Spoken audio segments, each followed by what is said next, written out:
Imajinasi menciptakan dimensi pesta setiap hari. Bapak Ibu pengen pesta setiap hari enggak? Atau pengen menderita setiap hari? Pengennya berduka atau berpesta? Nah, itulah sebabnya mari kita pakai imajinasi kita untuk menciptakan pesta setiap hari. Amin. Bisa enggak kita pesta setiap hari? Bisa. Orang mengatakan pesta akan berakhir. Tidak. Di dalam Yesus pesta akan terus terjadi.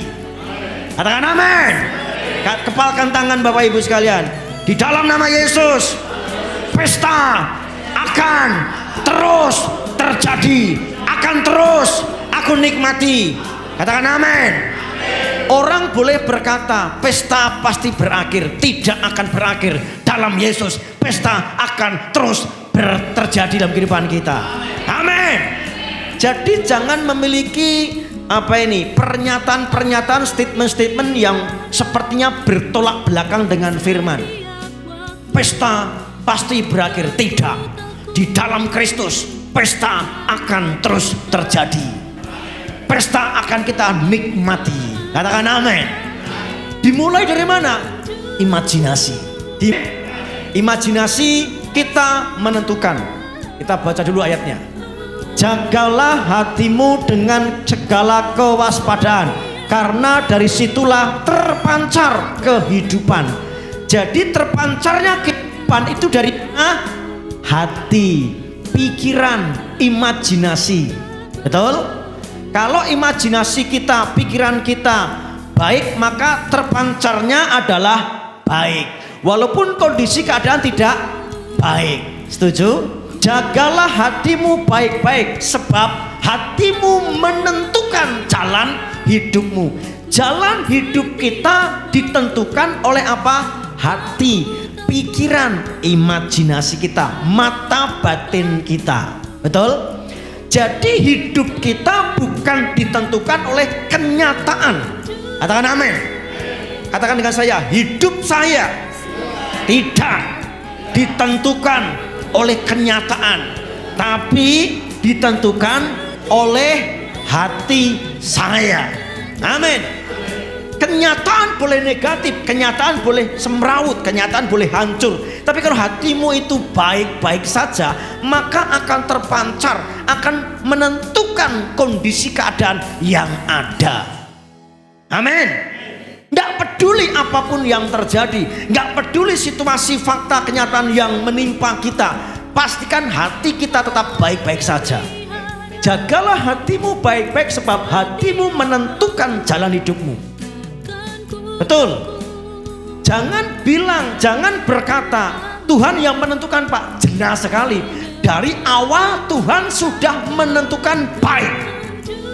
Dari awal Tuhan sudah menentukan itu luar biasa. Tapi kenapa jalan hidup kita nggak baik? Salahnya siapa? Kenapa?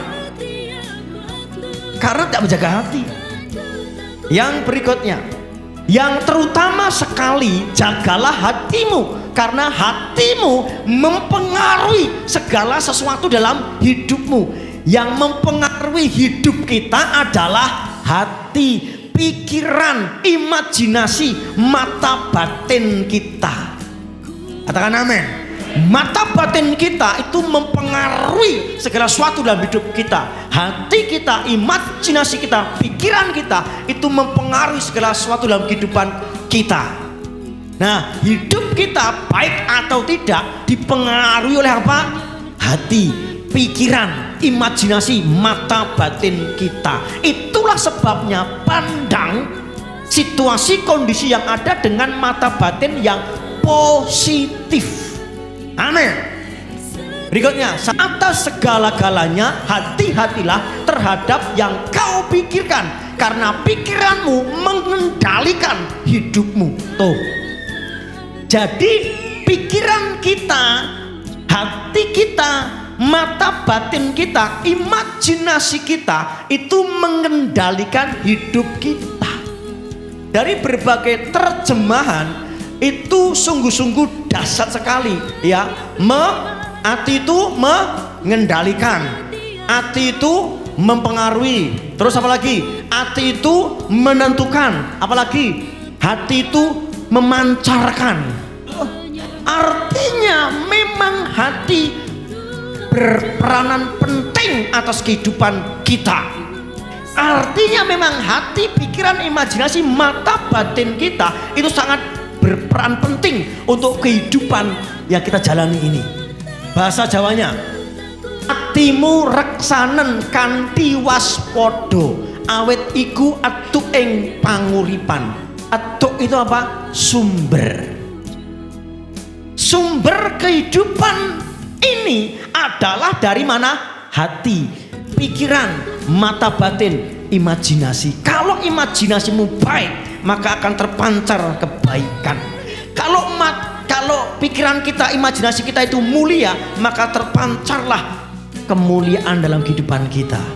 Sekarang saya jadi paham kenapa hidup seseorang hancur-hancuran, hidup seseorang berantakan. Kenapa? Karena dari hatinya, pikirannya tidak memancarkan kebaikan. Betul apa betul? Amin. Pilihlah, pastikan untuk memiliki hati yang memancarkan kehidupan. Jangan terpengaruh oleh situasi kondisi yang ada. Amin. Amin. Saya berdoa dalam nama Yesus Kristus, hatimu mulai tertata oleh Tuhan, hatimu mulai engkau serahkan kepada Tuhan, sehingga engkau tidak mengendalikan hatimu dengan kondisi keadaan yang ada, tapi hatimu mulai engkau arahkan kepada Kristus dan firman-Nya di dalam nama Yesus. Engkau tidak akan sama lagi. Hatimu mulai terkendali, hatimu mulai tertata, hatimu mulai fokus pada firman. Engkau mulai mengimajinasikan firman, engkau mulai berpikir seperti firman. Engkau firman, kenyataan yang ada boleh terjadi dengan kondisi yang apapun itu kondisinya, tapi mata hatimu tertuju kepada firman, sehingga kenyataan akan berubah sesuai dengan firman.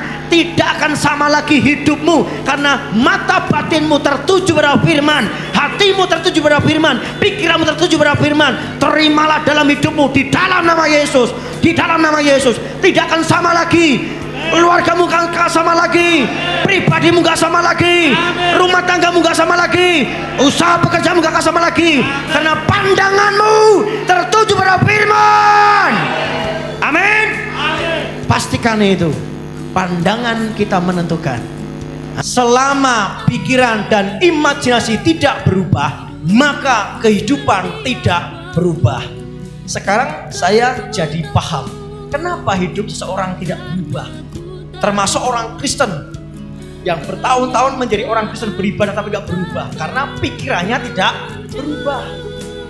Rajinnya sih rajin, ya, ibadahnya sih rajin, tapi pikirannya ya tidak berubah. Amin. Karena perubahan itu ditentukan oleh apa? Pikiran. Ya, perubahan itu sangat dikendalikan, dipengaruhi, ditentukan oleh pikiran, hati, imajinasi, mata batin kita. Pastikan kita memiliki mata hati, pikiran, imajinasi yang berubah. Nah, berubah pun harus benar juga. Berubah kemana? Berubah ke arah mana? Berubah ke arah firman. Jangan berubah ngikuti kata orang, jangan berubah ngikuti nasihat orang. Apalagi dukun, paranormal, orang-orang sakti, tidak perlu itu. Kita lebih sering menderita dalam imajinasi daripada kenyataan. Kenyataan tidak seberapa, tapi pikiran kita sudah kuat duluan. Siapa setuju? Ini maksudkan kalimat ya Pak? Memikirkan yang gak jelas. Apalagi overthinking. Sering gak Bapak Ibu dengar, waduh, masalahnya besar sekali itu. Waduh, pernah gak begitu? Padahal kenyataannya seperti itu kah? 90% apa yang kita khawatirkan itu tidak terjadi. Khawatir itu hanya 10%. 90% kekhawatiran tidak akan terjadi. Tapi sudah berhasil, sudah masuk ke imajinasi kita. Dan itu membuat kita gundah gulana, resah, hancur hidup kita. Padahal kenyataannya tidak sehancur itu. Katakan amin. Ngerti Bapak Ibu? Jadi kita lebih sering menderita dalam imajinasi daripada kenyataan. Baru didelok kancane, eleh, lho mau ngono lho kok stres. Ya ndak? Bener dah? Aku ngalami lu wis kok kowe lho. Aku ora stres kok kowe stres. Pernah dengar begitu? Pernah ngalami begitu? Ya. Ini ada masalah nih. Wah, stres, pusing banget, bunek lah bos. Pokoknya gunung runtuh lah ya, amblek jagate. Datangi kita. Aku masalahmu yang ngono lho. Aku punya masalah yang lebih besar, tapi aku bisa. Masa kamu nggak bisa? Kenapa orang ini seperti ini? Kenapa? Ya karena pikirannya, imajinasinya itu melampaui kenyataan yang dihadapi.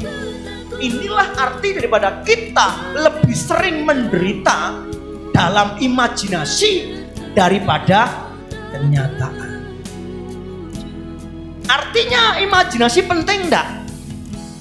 Artinya imajinasi mempengaruhi enggak? Artinya imajinasi mengendalikan enggak? Itulah sebabnya hati-hatilah.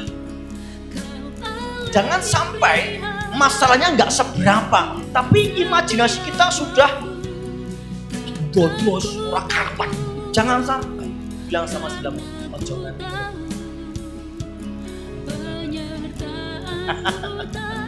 Ngomong-ngomong ngerti. Ngomong nias ngomong. Ya. Amin Bapak Ibu. Kendalikan situasi kondisi dari pikiran kita. Jangan-jangan masalah yang kita hadapi gak seberapa, gak sebanding, tapi begitu runyam menimpa kita karena pikiran kita yang tidak terkendali, pikiran kita yang tidak terkontrol. Amin. Mari kita mulai belajar mengendalikan segala sesuatu dari pikiran kita, dari hati kita. Bagaimana pesta setiap hari? Mungkin enggak kita pesta setiap hari? Pesta itu artinya senang, sukacita, bergembira, pokoknya senang-senang terus gitu. Amin. Mungkin enggak kita ini pesta setiap hari? Mungkin. Kenapa? Karena memang aku datang supaya mereka memiliki hidup dan hidup dalam segala kelimpahan. Tuhan memungkinkan kita untuk hidup pesta setiap hari. Berkelimpahan itu apa? Luber kan? Tuhan bukan memberi cukup tapi berkelimpahan. Berkat Tuhan bukan sekedar cukup tapi berkelimpahan. Aku datang supaya mereka memiliki hidup dan hidup dalam segala kelimpahan. Pesta kan bicara tentang kelimpahan toh. Pesta kan wah, makanannya banyak, minumannya banyak, bener kan? Itu pesta itu. Ya, bagaimana pesta setiap hari? Ini kita akan pelajari hari ini. Mungkin enggak kita pesta setiap hari? Mungkin enggak kita itu happy setiap hari? Mungkin enggak kita itu bersuka cita setiap hari? Mungkin. Nah, bagaimana pesta setiap hari? Yang pertama, pikirkanlah perkara surga. Karena ada pesta dan yang terbaik sudah tersedia. Maksudnya pikirkanlah perkara surga. Karena di surga itu ada pesta. Di surga ada apa Bapak Ibu? Pesta. Kalau di neraka gak ada Bu. Adanya apa? Menderita. Nah, Bapak Ibu suka memikirkan surga apa suka memikirkan neraka? Pikiran kita mengendalikan, mempengaruhi, menentukan. Benar? Saya sekarang jadi jadi paham kenapa orang itu hidupnya menderita. Karena pikirannya rokok, pikirannya rokok terus. Iya, bener dah. Karena di surga itu pesta. Ya, di surga itu pesta dan sesuatu yang terbaik sudah tersedia. Kerajaan surga seumpama seorang raja yang mengadakan perjamuan kawin atau pesta untuk anaknya. Ia menyuruh hamba-hambanya memanggil orang-orang yang telah diundang ke perkawinan kawin itu. Tetapi orang-orang itu tidak mau datang. Ia menyuruh pula hamba-hamba lain, pesannya, katakanlah kepada orang-orang yang diundang itu, sesungguhnya hidangan telah kusediakan. Lembu-lembu jantan dan ternak piaraanku telah disembelih. Semuanya telah tersedia. Datanglah ke perjamuan kawin ini. Surga itu bicara tentang pesta. Pesta pernikahan anaknya yang sedang kawin. Bener enggak? Pesta itu mubra-mubru itu. Orang duwe duit dhewe direwangi utang-utangan. Bener enggak? Bener enggak? Tampak ngomong nikahnya anakku. Surga itu sedang mengadakan pesta. Amin. Kapan itu? Sekarang. Katakan dengan saya, sekarang di surga ada pesta. Sekarang di surga sudah disediakan yang terbaik. Amin. Pikirkanlah itu. Karena pikiran tadi apa? Mengendalikan, menentukan, mempengaruhi, memancarkan. Benar? Lah nek kita pikirkan pesta yang terbaik, pesta yang terbaik, pesta yang terbaik, pesta yang terbaik, otomatis, katakan otomatis, itu yang kita alami. Betul? Nah kenapa orang itu nggak mengalami surga tapi justru mengalami neraka? Dengar baik-baik. Kata orang juga, nek pengen swarga neraka ki mati sih, ndak perlu. Bener ndak? Wah, kalau pengen ke surga itu mati dulu. Tidak perlu. Untuk kita ke surga tidak usah mati dulu. Mungkin Bapak Ibu gak setuju saya Pak, tak kasih alasannya. Kenapa? Kalau kita sudah dalam Kristus menjadi ciptaan baru, ya datang memberikan hidup berkelimpahan, kita pesta. Hidup dalam kelimpahan artinya kita sudah ada di surga walaupun belum mati. Paham Bapak Ibu? Jadi untuk ke surga mati enggak perlu. Di sini pun saya sudah bisa menikmati surga. Katakan dengan saya, di sini pun saya sudah bisa menikmati surga. Enggak harus mati dulu. Amin. Nah, termasuk neraka. Di sini pun kita juga bisa menikmati neraka, enggak harus mati dulu. Kenapa? Pikiran kita yang memikirkan neraka. Betul. Nah, pikirkanlah kembali ke sini ya. Kita harus memikirkan perkara surga. Karena di sana ada pesta dan yang terbaik sudah tersedia. Bapak Ibu, Tuhan itu sudah menyediakan yang terbaik loh. Katakan amin. Tuhan itu sudah menyediakan berkat yang terbaik, kesehatan yang terbaik, kemenangan yang terbaik, uang yang terbaik, rumah tangga yang terbaik. Semua yang dari surga itu terbaik dan sudah Tuhan sediakan dalam kehidupan kita. Kita harus meraihnya. Bagaimana cara meraihnya? Bagaimana? Amin. Itulah sebabnya mari kita mulai berpikir tentang surga, berpikir tentang perkara surga. Salah kita sendiri kenapa hidup kita tidak berpikir tentang surga, sehingga justru yang kita alami apa? Neraka. Bener apa bener? Jadi untuk masuk neraka perlu mati enggak? Enggak perlu. Perlunya apa? Pikir doang. Bapak Ibu kalau pengen neraka enggak usah jauh-jauh nanti mati bunuh diri, enggak perlu.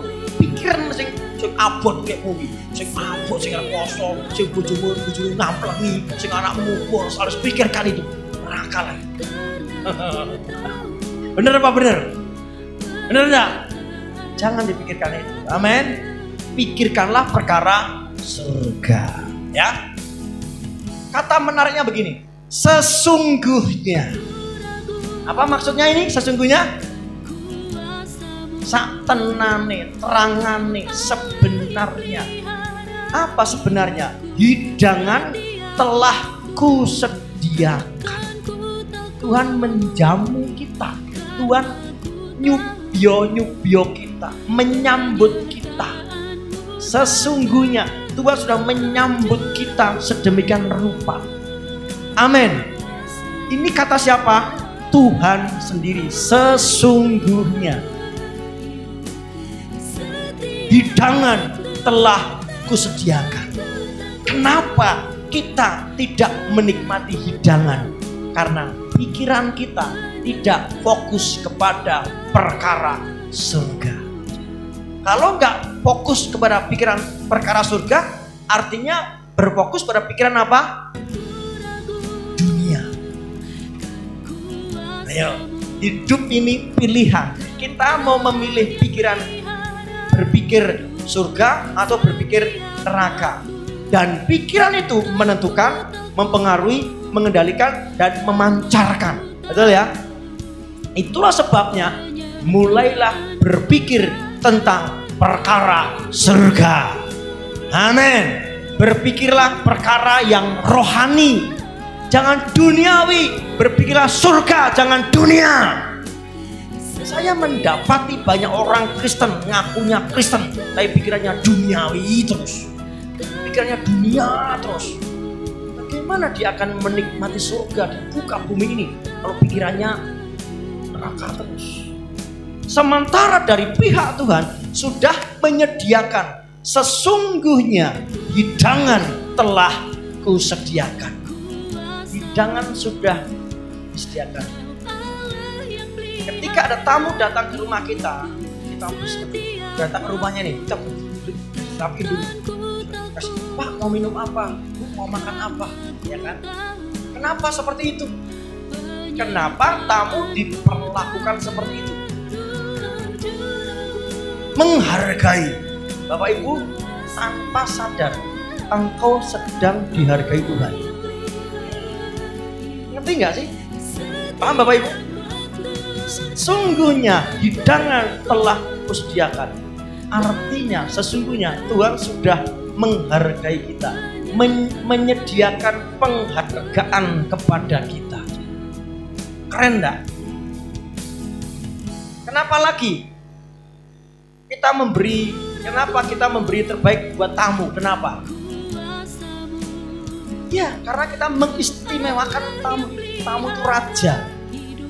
Keren ini. Yesus secara pribadi sesungguhnya hidangan telah disediakan. Kita begitu berharga di mata Tuhan. Amin. Mengertikah Bapak Ibu akan hal ini? Kalau engkau mengerti saja, engkau gak akan menderita.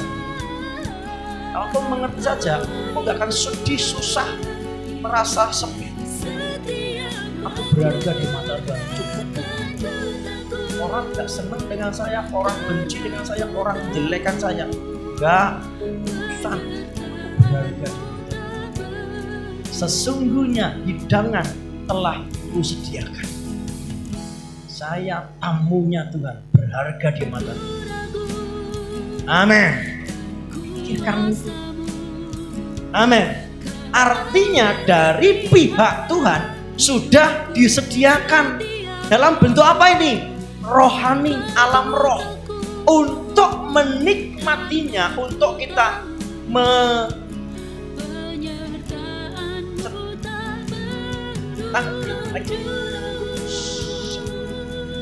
untuk menangkap, untuk menerima pulpen ini harus dari sisi Allah sudah dilepaskan hidangan. Lepaskan hidangan.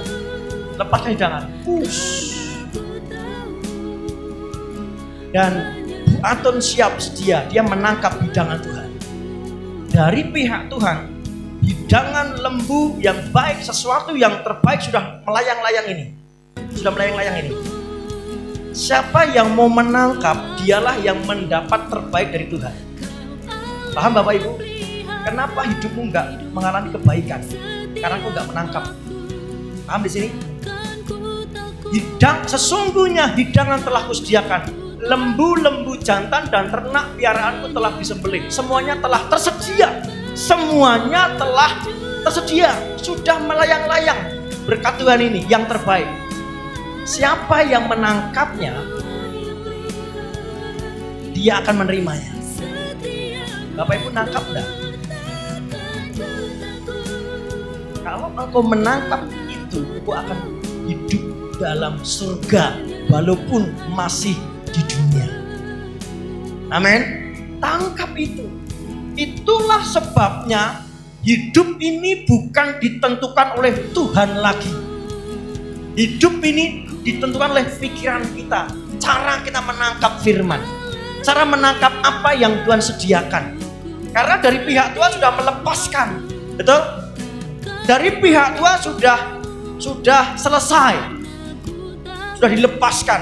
Nah sekarang yang menentukan berkat Tuhan diterima atau tidak, sekarang siapa? Kita mau nangkep apa tidak? Setuju? Nah, sesungguhnya hidangan telah kusediakan, lembu, jantan, dan ternak piaraanmu. Ternak piaraan Tuhan sendiri loh, telah disembelih. Dia berkorban. Betul enggak? Tuan rumah itu berkorban untuk tamunya. Betul enggak? Semuanya telah tersedia. Keren ini. Datanglah. Kurang apa lagi Tuhan itu? Tuhan sudah menyediakan, ya. Semua yang terbaik sudah Tuhan sediakan. Sekarang dia undang, datanglah ke perjamuan kawin ini. Kurang apa Tuhan itu? Amin. Kurang apa coba Tuhan itu? Dia sudah menyembelih yang terbaik, menyediakan semua yang terbaik. Sekarang diundang kita. Ya. Kenapa ada banyak orang, termasuk orang Kristen, yang tidak mengalami berkat Tuhan? Karena tidak menangkap. Cara menangkapnya bagaimana, Pak? Berpikir. Berpikirlah perkara yang surga. Makanya dari awal saya bilang, pikiran kita mengendalikan, menentukan, mempengaruhi, memancarkan kehidupan ini. Amin. Kalau pikiran kita nggak berubah, maka kehidupan kita juga nggak berubah. Kalau kabar baiknya, kalau pikiran kita berubah, maka semua akan berubah. Katakan amin. Berubahlah pikiran kita, mulai pikiran. Bapak Ibu yang merindukan suami, istri, anak-anak berubah dari pikiran kita. Dari situ. Amin. Pikirkanlah perkara-perkara surga. 2. Jangan acuh dan membunuh perkara surga. Jangan acuh dan membunuh perkara surga. Kita baca ya semuanya. Kencang. 1, 2, 3. Tetapi orang-orang yang diundang itu tidak mengindahkannya. Ada yang pergi ke ladang, ada yang pergi mengurus usahanya, dan yang lain menangkap hamba-hambanya itu, menyiksanya dan membunuhnya. Ini sesungguhnya cerita mengenai bangsa Israel sendiri, ya, ahli Taurat, Farisi, dan imam kepala. Ya. Bukankah Israel itu sudah diberitakan tentang Yesus, tentang Mesias, tapi mereka tidak percaya. Mereka membunuh nabi-nabi sampai membunuh Yesus. Itu latar belakangnya. Nah, secara alam roh, secara aplikasi rohani, mari kita jangan acuh terhadap perkara surgawi. Kalimatnya bagus. Tetapi orang-orang yang diundang itu tidak mengindahkannya. Artinya apa? Acuh. Tidak mengurusi, tidak peduli. Betul? Ada yang pergi ke ladang, ada yang pergi mengurus usahanya, dan ada lain yang menangkap hamba-hamba itu, menyiksa dan membunuhnya. Ada yang pergi ke ladang, ada yang pergi mengurus usahanya. Ini artinya apa? Yes, memikirkan kepentingannya sendiri. Padahal ini yang mau memestakan anaknya, menyediakan apa? Hidangan yang terbaik. Tapi orang ini tidak memperhatikan. Dia sibuk dengan urusannya sendiri. Acuh tak acuh, sibuk dengan urusan sendiri, bahkan membunuh. Ini penting buat kita Bapak Ibu. Ya, acuh tak acuh, kita nggak mau peduli. Ketika kita punya masalah, problem, pergumulan, harusnya kita berpikir yang positif, berpikir yang surga, bukan berpikir yang dunia, berpikir yang surgawi, bukan duniawi. Tapi kita acuh tak acuh, saya nggak mau mampu berpikir Pak, saya gelinding baik. Udah saya mikir, aduh saya nggak bisa berpikir lagi, bahaya ini. Ketika keadaan sudah menguasaimu, bahaya. Katakan dengan saya, ketika keadaan sudah menguasai saya, bahaya. Itu sebabnya saya tidak mau dikuasai, dikendalikan, dipengaruhi oleh situasi. Kalau situasi keadaan sudah mengendalikan kita, bahaya. Betul enggak? Acap kali kita ini, aku udah capek Pak pikir masalah ini. Jangan pernah capek. Mari kita harus berpikir mengendalikan masalah ini. Amin. Aku lelah pikirkan. Jangan Bapak Ibu. Memikirkan saja lelah, maka kedepannya hidupmu akan semakin lelah. Karena dari pikiran kita itu mengendalikan, menentukan, mempengaruhi, memancarkan. Setuju? Itulah sebabnya jangan lelah berpikir. Jangan capek berpikir. Capek aku Pak pikir masalah. Jangan. Bilang saya sebelum, jangan capek berpikir. Pikirkanlah masalah itu dari kacamata Allah, maksudnya. Betul ya? Jangan dipikir terus. Kalau tak pikir terus Pak, ya enggak gitu juga. Dipikirkan untuk mendapat solusi yang dari Tuhan. Itu loh maksudnya, ya. Nah, tetapi orang-orang yang diundang itu tidak mengindahkannya, acuh tak acuh. Ya, ada yang pergi ke ladangnya, ada yang pergi mengurus usahanya. Padahal usaha yang didapat gak sebanding ketika dia menghadiri pesta dari perkawinannya itu. Betul gak? Usaha yang didapat, urusan yang diterima gak sebanding ketika dia datang ke pesta itu. Benar gak Bapak Ibu? Ini maknanya seperti ini. Ketika Bapak Ibu ada pilihan antara kegiatan rohani dan kegiatan bisnis. Ini bisnis menguntungkan, ini rohani. Nah, inilah konteks cerita ini. Ketika orang mementingkan bisnisnya, mungkin dia mendapat keuntungan dari bisnis itu. Tetapi ketika dia mengikuti hal yang rohani, perkara surga, tetapi apa yang dia dapat lebih dari apa yang dia terima di bisnis ini. Maka Bapak Ibu, tapi saya mendapati banyak orang Kristen yang tidak berani mengambil keputusan ini. Mana Pak, ini bisnisnya hasilnya besar Pak. Ini kan kegiatan masih besok lagi masih bisa toh Pak. Nah, orang Kristen yang ngomong begini, dia tidak mengutamakan Tuhan. Dia tidak mencari kerajaan Allah dan kebenaran. Nah, seperti ini. Tetapi orang-orang yang diundang, sudah diundang, itu tidak mengindahkannya. Sudah diundang tapi tidak mengindahkannya. Acuh tak acuh. Ada yang pergi ke ladang, ada yang pergi mengurus usahanya. Pokoknya urusan pribadi lebih penting daripada urusan ilahi.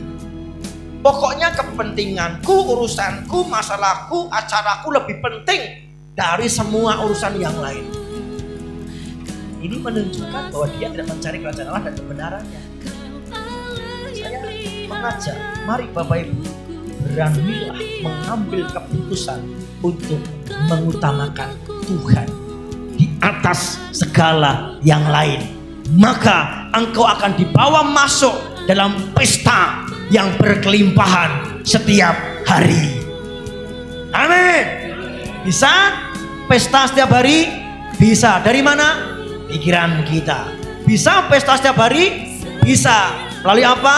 Melalui pikiran kita yang tidak acuh tak acuh, yang tidak ngurusi diri kita sendiri, bahkan membunuh. Artinya membunuh atau apa? Dah, tak matikan itu.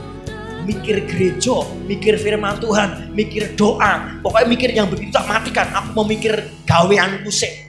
Orang model begini tidak akan pesta setiap hari. Bisa katakan amin? Pastikan Bapak Ibu pesta setiap hari. Dengan apa? Memikirkan firman. Fokus dengan firman. Jangan tak acuh terhadap firman. Yang berikut, pikirkanlah hal-hal yang kudus. Ya. Mulai kita memikirkan surga, mulai kita tidak acuh tak acuh, dan mulai kita pikirkan yang kudus. Pikiran kita harus kudus. Ya, bagaimana kudus, Pak? Wong kondisinya aja, keadaannya saja, situasinya saja tidak memungkinkan. Paksa diri kita. Kalau pengen pesta setiap hari, mari disiplin pikiran kita sendiri. Katakan dengan saya mau pesta setiap hari dengan mendisiplin pikiran saya setiap hari. Amin. Ia berkata kepadanya, "Hai saudara, bagaimana engkau masuk kemari dengan tidak mengenakan pakaian pesta?" Tetapi orang itu diam saja. Sementara semua pesta dengan pakaian pestanya. Ternyata ketika tuan rumah datang, dia mendapati satu orang yang tidak berpakaian pesta. Ternyata Bapak Ibu, saya baca literasinya, itu di Timur Tengah kuno sana, di zaman ini, ya, kalau mau pesta itu tuan rumah menyediakan baju pesta. Jadi kalau apalagi yang nggak mampu, kalau mampu mereka sudah bawa baju pesta di rumah masing-masing dari rumah. Tapi kalau nggak mampu, Pak, Bu, tolong pakai baju pesta. Aku nggak mampu, aku nggak punya. Oh, sudah disediakan Pak, silakan pakai. Nah, jadi Bapak, Ibu, keluarga yang mengadakan pesta ini sudah menyediakan semua fasilitas untuk pesta. Dari apa? Dari hidangan, dari makan, minum, sampai pakaian pestanya sudah disediakan. Makanya begitu si tuan rumah datang melihat, mendapati orang yang tidak berpakaian pesta, kaget. Loh, saudara, bagaimana engkau masuk kemari dengan tidak mengenakan pakaian pesta? Tetapi orang ini diam saja. Dia nggak punya alasan yang tepat. Karena apa? Seharusnya dia menerima tawaran dari asal penerima tamu untuk memakai pakaian pesta. Apa maknanya ini? Maknanya begini. Acap kali kita berkecimpung dalam gereja, pelayanan, pokoknya hal-hal yang rohani, sudah kadung masuk di sana. Seperti kita masuk pesta ini, tapi pikiran kita tidak kudus. Pikiran kita tidak mengenakan sesuatu yang kudus. Kita berkecimpung dalam kerohanian. Stephen kalimatnya bagus. Jangan berkecimpung dalam kerohanian sementara caranya kedagingan, keduniawian. Nah, ini namanya pikirannya tidak kudus sementara dalam tempat yang kudus. Nah, inilah yang menghambat kita tidak mengalami pesta setiap hari. Paham Bapak Ibu? Ngerti nggih? Pikiran kita harus kudus. Karena apa? Pikiran mengendalikan, menentukan, mempengaruhi, memancarkan. Kalau pikiran kita kudus, maka hidup kita akan kudus. Saudara sekalian yang saya kasihi, pada akhir surat ini saya ingin mengatakan satu hal lagi. Arahkanlah pikiran saudara kepada hal-hal yang benar, yang baik, dan yang adil. Renungkanlah hal-hal yang murni dan indah, serta kebaikan dan keindahan di dalam diri orang lain. Ingatlah akan hal-hal yang menyebabkan saudara memuji Allah dan bersuka cita. Sukacita bukan adalah pesta. Benar? Bersukacita bukan adalah pesta. Kita akan pesta setiap hari kalau kita mengarahkan pikiran kita kepada hal-hal yang benar, hal-hal yang baik, yang adil. Renungkanlah hal-hal yang murni dan indah, serta kebaikan dan keindahan dalam diri orang lain. Benar enggak? Bukankah kita sering mengalami neraka di muka bumi karena kita memikirkan yang tidak baik, perlakuan orang lain? Gini Bapak Ibu, maksudnya gini, saya ini jadi sengsara loh nek mikir wong kae. Pernah nggak dengar omongan gitu? Pernah ya? Artinya kita sedang menciptakan neraka sendiri. Dengan apa? Memikirkan yang jelek dari orang lain. Betul? Padahal firman Tuhan apa? Katakan, renungkanlah hal-hal yang murni dan indah serta kebaikan dan keindahan di dalam diri orang lain.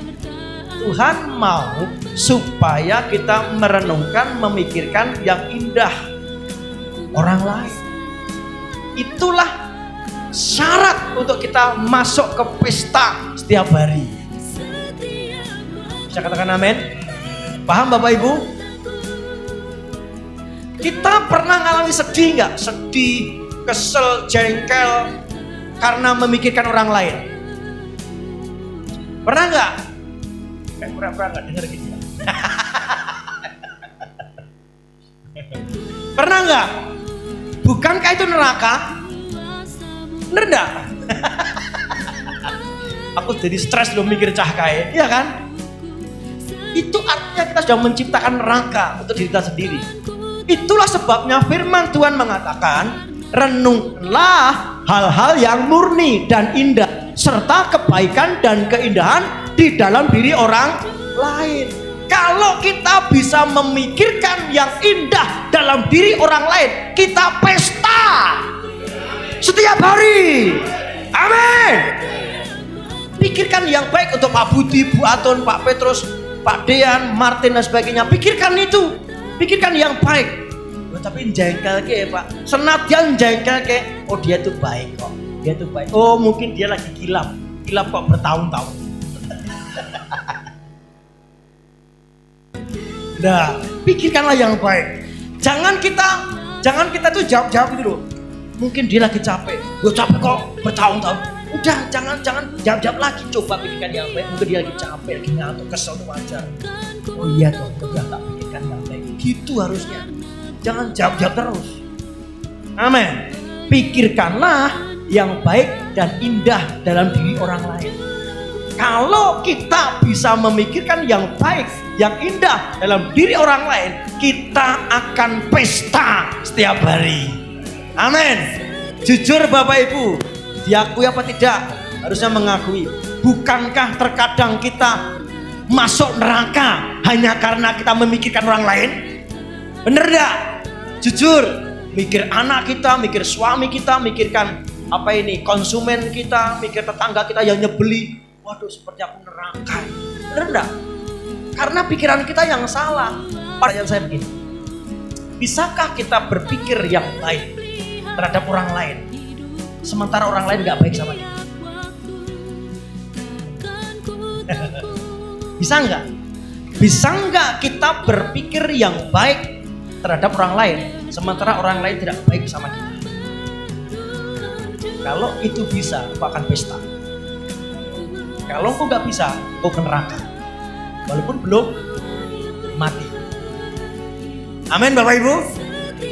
Pikirkanlah yang baik terhadap orang lain, walaupun orang lain itu tidak memperlakukan yang baik kepada kita.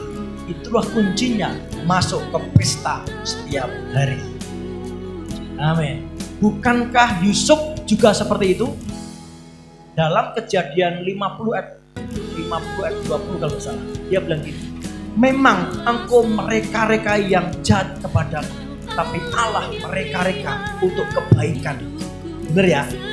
Dia diperlakukan tidak baik terhadap dari saudara-saudaranya, tapi dia berpikir yang positif. Adik kakaknya mereka-reka yang tidak baik, tapi dia berpikir positif. Memang mereka-reka yang tidak baik, tapi Allah mereka-reka untuk kebaikan. Ini luar biasa. Ini dia berpikir yang positif, yang baik, sementara orang tidak memperlakukan yang tidak baik. Apa tugas orang Kristen? Apa tugas kita? Di surga sekarang ada pesta. Di surga sudah disediakan hidangan yang begitu limpah. Apa tugas kita? Selain kita menikmati, selain kita masuk di surga itu, apa tugas kita selanjutnya? Tugas kita adalah menyebarkan undangan pesta. Amin. Sebarkan undangan pesta ini. Ini ayatnya. Kita baca dulu. 1, 2, 3. Hal kerajaan surga seumpama seorang raja yang mengadakan perjamuan kawin untuk anaknya.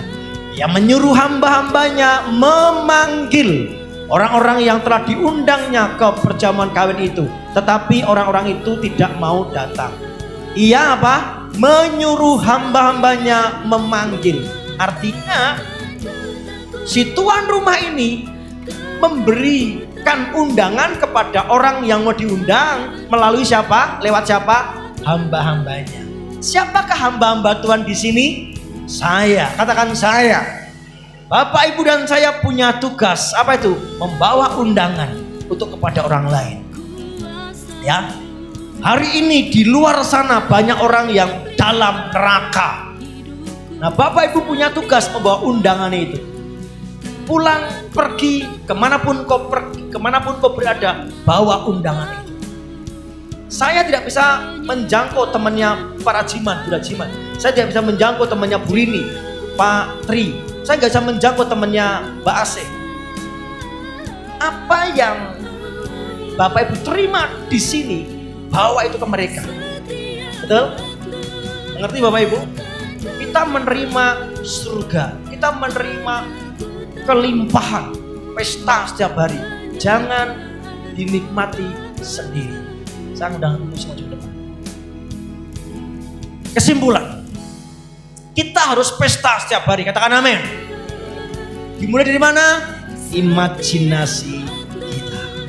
Amin. Mari kita berpesta setiap hari. Dimulai dari mana? Imajinasi kita, pikiran kita. Karena pikiran kita menentukan, mengendalikan, memancarkan, dan mempengaruhi. Haleluya.